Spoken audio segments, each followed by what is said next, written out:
তো এটার জন্য আপনাদের প্রয়োজন আমলা, রিঠা এবং শিকাকাই, তিনটার গুঁড়া দেখতে পাচ্ছেন আমার কাছে।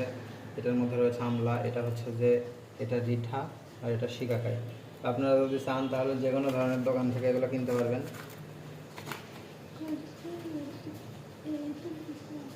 হ্যাঁ হ্যাঁ,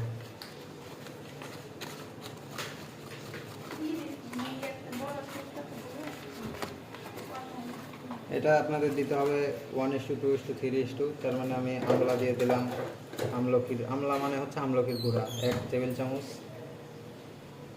না 1 না 2 টেবিল চামচ দিই, 2 টেবিল চামচ।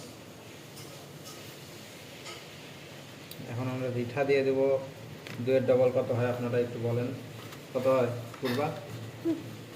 2-এর ডবল কত রে?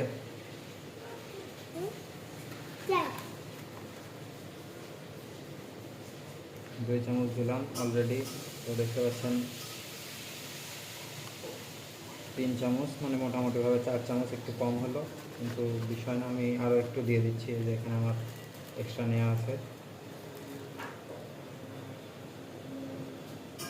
যে রিঠাও দিয়ে দিলাম। এখন আমাদের আগে হচ্ছে শিকাকাই, তাহলে আমরা দেবো হচ্ছে যে 30, তার মানে 6 চামচ বা 8 চামচ। আমার কাছে মোটামুটিভাবে এখানে 3 চামচ পেয়ে যাবেন, 1 2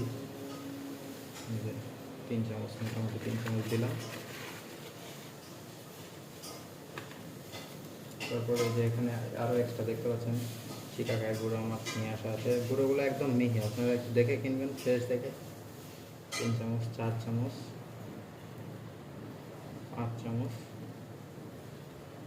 6 চামচ। তো আমি আর 1 চামচ দিয়ে দিচ্ছি, কারণ এটা আপনার চুলের শ্যাম্পুর জন্য উপকারিতা কাজ করবে। এটা দেওয়ার সাথে সাথে আপনার চুলে একটা ফেনা তৈরি হবে। তো এই যে এটা এর ভেতরে আমি নিলাম, এটা সবগুলো সুন্দর করে মিক্স করে নেব।